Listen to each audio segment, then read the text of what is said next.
Welcome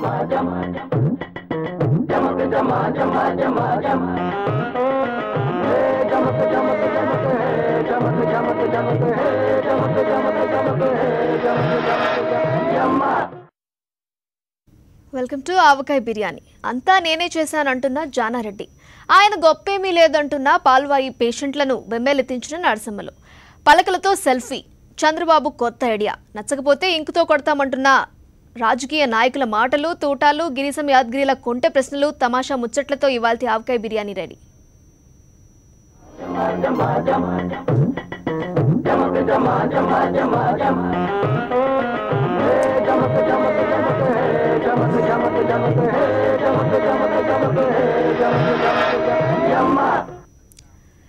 Jana Reddy ఏం చేశారు అని టీఆర్ఎస్ నాయకుల ప్రశ్నలకు సమాధానం చెప్పారు జానారెడ్డి. మొత్తం నేనే చేశానని చెప్పారు.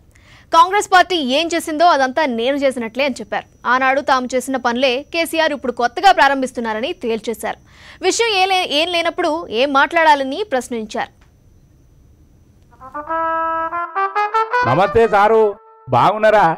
అరే గా కేసీఆర్ సార్ మిమ్మల్ని మస్తు మెచ్చుకుంటాడు. గా కేటీఆర్ సార్ ఏమో మీ వెనకనే వాడుతున్నాడు. మీరు అధికారంలో ఉన్నప్పుడు ఏం చేసిరని అడుగుతున్నాడు. ఏంది సార్కి వెళ్ళి మీరు ఏం చేసిరో చెప్పుర్రి, మా సొంటలో కూడా తెలుస్తుంది. జానారెడ్డి గారు ఏం చేసిన కాంగ్రెస్ పార్టీ చేసినదే జానారెడ్డి గారు చేసినట్టు లెక్క. ఇంకోటి జానారెడ్డి గారు చేసిందే కాంగ్రెస్ పార్టీ చేసినట్టు. ఏంది జానారెడ్డి చేసిందంతా కాంగ్రెస్ పార్టీ చేసినట్లా? కాంగ్రెస్ పార్టీ ఏం చేసిందో గదంతా జానారెడ్డి చేసినట్లా? మరి గాలేంది మీరు ఏం చేయలేదంటారు? మరి ఇది కాంగ్రెస్ పార్టీ మొన్నటిదాకా చేసినటువంటిదే. నువ్వు ఇనాగ్రేషన్ చేస్తూ నువ్వేం చేసినావు అని నన్ను అడుగుతావు. నువ్వేం చేయాల్సింది ఉన్నదో నువ్వు చెప్పేదానికి ఇది మిమ్మల్ని విశ్లేషించమనేది. అంటే ఇది వరకు మీరు చేసిన వాటినే ఇప్పుడు కాదు ఇనాగ్రేషన్ చేసుకుంటే మీరు ఏం చేయలేదని అంటున్నారా? అరేవా మంచిగున్నది వెళ్ళి. మా బాధంతా ఇక్కడ ఏంది? మమ్మల్ని అడుగుతుండ్రు మీరేమంటారు. ఆయన పైకి ఎత్తిండు చెయ్యి, మీరు ఆయన కుడి చేతి ఎత్తిండు, మీరు ఏ చెయ్యి ఎత్తుతాడు అని అంటే ఇది సబబా కాదా? ఎత్తిన ఆయన చెయ్యి ఎత్తవలసి ఉన్నదని నాకు చెప్పు. ఏ చెయ్యి ఎత్తాలను ప్రజలకు చెప్పు. ఎత్తిన ఆయనకు ప్రశ్నించు. ఇది మీరు చేయాల్సిన పని. సారు నీకు దండం పెడతా. ఈ చెయ్యి ఎత్తుడేంది, కుడి చెయ్యి ఏంది, ఎడమ చెయ్యి ఏంది, కొంచెం సమజేటట్టు మాట్లాడుర్రి. ఇవి ఈ మాటలకు వీటికి ఇంకా అర్థాలు ఏం లేవు. అందుకని పదే నేను మాట్లాడటం అనేటువంటిది చాలా వరకు తగ్గించినాను. చాలా మటుకు తగ్గించుకురు మంచిగానే ఉన్నది, కానీ మీరు ఏం మాట్లాడతలేరు. చల్లబడ్డారని మీ పార్టీ లీడర్లే అంటున్నారు. సగం సబ్సిడీ తోటి రాష్ట్రం అంతటా ఈ సబ్సిడీ బావులని బోర్లను ఇవ్వటానికి ఏర్పాటు చేసింది జానారెడ్డి. ఇంకా ఈ మండల వ్యవస్థను ఏర్పాటు చేసింది జానారెడ్డి. అటువంటి వ్యవస్థను నడపడానికి అయినటువంటి మంత్రులు వీళ్ళంతా. ఇప్పుడు అసలు వ్యవస్థను స్టార్ట్ చేసింది జానారెడ్డి. జానారెడ్డి ఏం చేసినాడంటే ఏదన్నా కావాలంటే తెలుసుకుంటే తెలుస్తుంది. అబ్బా పెద్ద లిస్టే ఉన్నది కదా. అయితే మండల వ్యవస్థ కూడా మీరే కనిపెట్టిరా? గా పని ఎన్టీఆర్ చేసినని అనుకుంటున్నాం మేము అందరం. అరే టీడీపీలోనే నేను మంత్రిని మరి. బైసాబ్ అరే ఆయనకు తెలియదు కదా. ఇప్పుడు మీరు చెప్పినాక తెలిసింది. అది కాదు కానీ అప్పట్లో టీడీపీ గవర్నమెంట్లో చంద్రబాబు సార్ కూడా ఉన్నాడు కదా. గా సార్ది ఏం లేదా ఈ మండల వ్యవస్థ వెనుక? చంద్రబాబుకి ఏబిసిడీలు తెలియదు దీని గురించి కూడా. ఏది ఆ మండల గురించి అప్పటికి. అంతేనా? లేకపోతే మండల వ్యవస్థ కూడా నేనే కనిపెట్టినా అని చెప్పుకునేటోడేమో. గవన్నీ కాదు కానీ మీరు కూడా రోజు ఏదో ఒకటి గట్టిగా మాట్లాడాలి. సర్కారును నిలదీయాలని కాంగ్రెస్ లీడర్లే అంటున్నారు. ఇవన్నీ కాదండి. ఏం మాట్లాడితే ఏం ఉపయోగం? మీరు అసలు ఏమి ప్రశ్న వేస్తున్నారో ఎవరికి అర్థమవుతలేదు ఒక్కోసారి. మేమేసే ప్రశ్నలకు కాదు, మీరు ప్రశ్నించుడు సురుయే అంటున్నారు. ఏం మాట్లాడకుండా ఎందుకట్లా ఊకుంటున్నారని గొనుక్కుంటున్నారు. ఇక్కడ మమ్మల్ని మాట్లాడమంటుంటే ఏం మాట్లాడతాం, ఏం ఉపయోగం?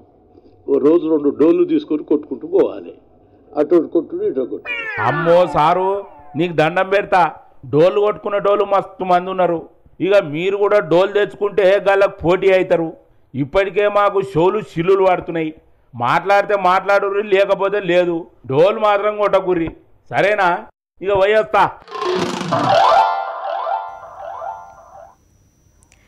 జానారెడ్డి మిడిల్ క్లాస్ లీడర్ అని తేల్చేశారు కాంగ్రెస్ నాయకుడు పాల్వాయి గోవర్ధన్ రెడ్డి. ఆయనలో ఫైటింగ్ స్పిరిట్ లేదు అని కుండ బద్దలు కొట్టారు. రాష్ట్రంలో నలుగురి పాలన నడుస్తోందని అన్నారు. టీఆర్ఎస్ లీడర్లను గ్రామాల్లో పరిగెత్తించి కొడతారని జోషిన్ చెప్పారు. నమస్తే సారు, శాన్ దినాలకు వచ్చిర్రు, అంత మంచేనా? గీ నడుమ నోటికి బాగానే పని చెప్తున్నారు కదా. గారు రేవంత్ రెడ్డి సార్ కంటే మీరే జనంత గట్టిగా తిరుగుతున్నారని అనుకుంటున్నారు జనాలు. సరే, ఇప్పుడు ఏంది ముచ్చట?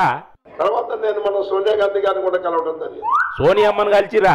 తోచి తోయనమ్మ తోడిగోడలు పుట్టింటికి పోయింది అన్నట్టు మీరు కూడా ఏం తోయక ఢిల్లీకి పోయి సోనియమ్మను కలిసి వచ్చిరా? ఏం చెప్పిరు మరి సోనియమ్మకు? అమ్మా, పార్టీ చాలా సలక్షణంగా జరుగుతుంది. నెక్స్ట్ కాంగ్రెస్ పార్టీ గవర్నమెంట్ రావడానికి అన్ని అవకాశాలు ఉన్నాయి. గా ముచ్చట మీరు చెప్పాలనా? కాంగ్రెస్ పార్టీ మళ్ళీ గెలుస్తుందా గెలవదా అనేది అమ్మకు తెలియదా? కానీ అసెంబ్లీలో కూడా మన పాత్ర కొంతవరకే బాగుంది. ఇంకా పాత్రను మనం 100% నిర్వహించవలసిన అవసరం ఉన్నది. అంటే ఇప్పుడు అసెంబ్లీలో ఉన్న లీడర్లు 100% పని చేస్తలేరంటరా? గట్లంటారేం సారు? గాళ్ళందరూ గట్టిగానే కొట్లాడుతున్నారు కదా. ఎందుకంటే స్టాల్వర్డ్స్ అందరం ఓడిపోయినాం. ఇప్పుడు ఉందంటే middle class leadership. Middle class లీడరా? అంటే జానారెడ్డి సార్ కూడా మిడిల్ క్లాసే అంటరా? జనాడి మిడిల్ క్లాస్ కాకుండా సీనియర్ క్లాస్ అవుతాడు. కానీ అంతేనా? జానారెడ్డి సారు మిడిల్ క్లాస్ లీడరా? అరే, గంత పెద్ద సీనియర్ లీడర్ని పట్టుకొని గంత మాట అంటారా? జానారెడ్డి సారు ఎన్నో ఏళ్ల సంది ఎమ్మెల్యేగున్నాడు, చాలా ఏళ్ళు మంత్రిగా పనిచేసిండు. అసొంటి లీడర్ను మిడిల్ క్లాస్ లీడర్ అంటున్నారులే, ఇది అన్యాయం సారు. చాలా కాలం మంత్రి ఉండొచ్చు, అది వేరు. మంత్రి ఉండటం ఇంపార్టెంట్ ఏం కాదు, ఫైటింగ్ స్పిరిట్ ఉండటం ఇంపార్టెంట్. ఫైటింగ్ స్పిరిట్ అంటే ఏం చేయాలి?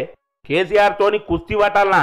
రాజశేఖర రెడ్డి ఫైటింగ్ స్పిరిట్ తోనే, చెన్నారెడ్డి గారు ఫైటింగ్ స్పిరిట్ తోనే మళ్ళా కాంగ్రెస్ పార్టీని అధికారంలోకి తేవడం జరిగింది. మరి అందరు గాల్ల తిరిగి ఉండాలంటే అవుతుందా?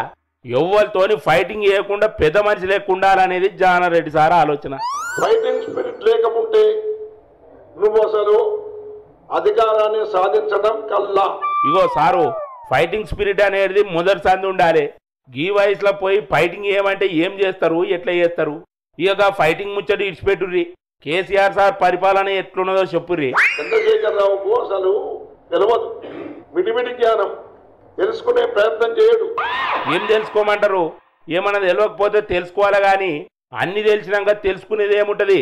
ఈరోజు పరిపాలన అంతా నలుగురి పరిపాలన. ఇది కేటీఆర్, హరీష్ రావు, ఆయన బిడ్డ, ఆయన ఇంకా కొంతమంది ఆయన దగ్గర బంధువులు. ఏహే, మీరు కూడా అందరు మాట్లాడంటే మాట్లాడుతున్నారు.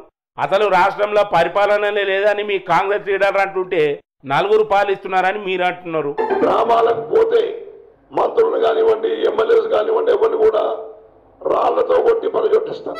రాళ్లతో కొట్టి ఉరికిస్తారా? అబ్బర నాయన, మీరు ఇదివరదాకా చెప్పిన ఫైటింగ్ స్పిరిట్ అంటే ఇదేనా? ఇట్లా ఒక కాడ కూకొని గవర్నమెంట్ ఉంది ఇట్టుడేనా? మీరు కూడా పోయి ఫైటింగ్ చేసేదేమని ఉన్నదా? మొన్న ఆన్లైన్లో డిజిటల్ ఇటుకల అమ్మకానికి పెట్టిన ఏపీ ముఖ్యమంత్రి చంద్రబాబు నాయుడుకి ఇప్పుడు బుర్రలో మరో ఆలోచన వచ్చింది. వెంటనే ఒక పలక తీసుకొని దాని మీద చక్కచక్క మన అమరావతి మన రాజధాని అంటూ రాసి ఫోటో దిగి ట్విట్టర్లో పెట్టారు. అందరూ అలాగే ఫోటోలు దిగి ట్విట్టర్లో పెట్టాలని పిలుపునిచ్చారు. ఏపీ రాజధాని అమరావతి శంకుస్థాపనకు ధూమ్ధాం ఏర్పాట్లు చేసిరు. దేశం నలుదిక్కుల నుంచి మట్టి నీళ్లు తీసుకొచ్చిరు. 121 మంది పెద్ద మనుషులు వస్తున్నారట. ప్రధానమంత్రి మోడీ సార్ కూడా వస్తున్నాడు. వచ్చిన వాళ్ళందరికీ 2 గ్యారెలు, 2 బూరెలు, ఒక అట్టిపండు, బిర్యానీ ప్యాకెట్, మజ్జిగ ప్యాకెట్ ఇస్తారట. మధ్యాహ్నం కమ్మడి భోజనం పెడతారట.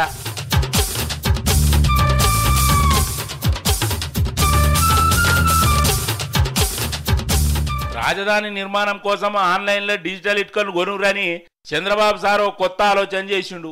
ఒక్కో ఇటుక 10 రూపాయల లెక్కతోనా మీరు. ఇప్పుడు ఇంకో ఆలోచన చేసిండు. మన అమరావతి మన రాజధాని అని పలకల మీద రాసి ఫోటోలు దిగి ఫేస్బుక్, ట్విట్టర్, యూట్యూబ్కు పంపిరని ప్రకటించారు. చంద్రబాబు సారు, లోకేష్ బాబు, గా లమ్మ భార్య, చంద్రబాబు సార్ మనవడు ఇట్లనే ఫోటోలు దిగి ట్విట్టర్లో పెట్టిరు. మీరు కూడా చూడరు ఒక పారి.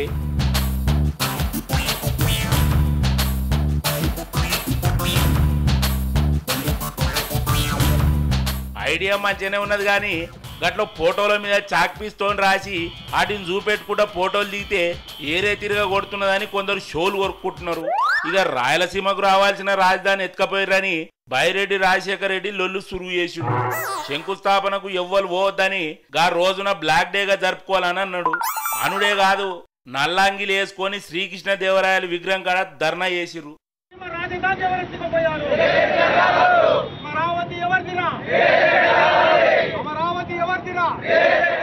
ఇక ఈ శంకుస్థాపన ప్రోగ్రాం స్పెషల్ అట్రాక్షన్ ఏందో ఎరికేనా? Telangana CM KCR sir. అవు మొన్న చంద్రబాబు సారు కేసీఆర్ సార్ ఇంటికొచ్చి పత్రిక ఇచ్చిండు కదా. ఇక మరి ఇంటికొచ్చి పిలిచినాక పోకపోతే మంచిగా ఉండదని సారా అడిగిపోతున్నాడు. కేసీఆర్ సార్కు స్వాగతం చెప్పుకుంటా ఆంధ్రాలో కొంతమంది లీడర్లు బ్యానర్లు కూడా కట్టిరు. చూసిండ్రా, రాజకీయాలలో ఇటువంటి గమ్మతులు చాలా జరుగుతాయి.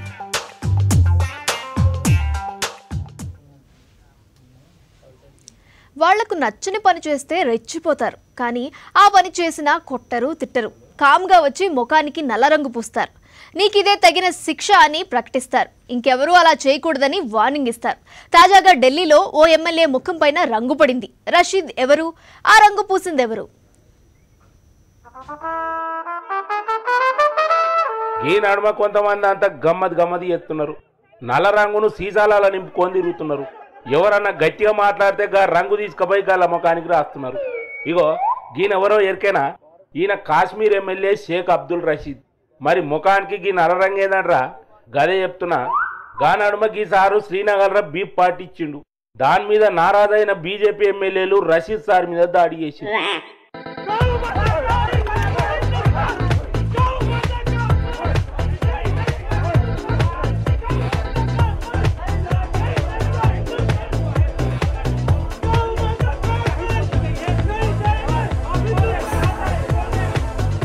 మొన్న గిట్టనే కొంతమంది శివసేన కార్యకర్తలు సుధీంద్ర కులకర్ణి అనే పెద్ద మనిషి ముఖం మీద కూడా గిట్టనే నల్ల రంగు ఊసిరు. కానీ ఏం చేసిండో ఎరికేనా? పాకిస్తాన్ మాజీ విదేశాంగ మంత్రి ఖుర్షీద్ మహమ్మద్ కసూరి అనేట ఆయన ఒక పుస్తకం రాసిండు. గా పుస్తకం ఆవిష్కరణ ప్రోగ్రాం ముంబైలో పెట్టిరు. ఒక దిక్కు పాకిస్తాన్ మనలో గోస ఊచుకుంటుంటే గా దేశానికి చెందిన కసూరి రాసిన పుస్తకానికి నువ్వు మద్దతు ఇస్తావా అని శివ సైనికులు గుస్సాయిరు. గంతే, గాయన ఇంటి నుంచి బయటికి రాగానే కాలర నుంచి బయటికి గుంజి నల్ల రంగు ఊసిరు.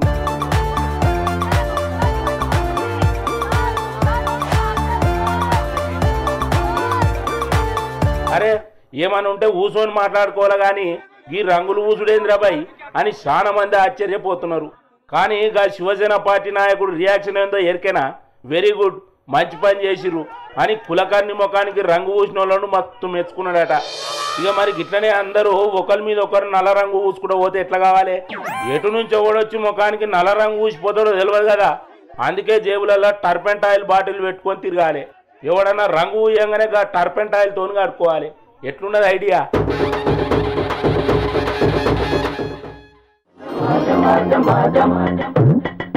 జమక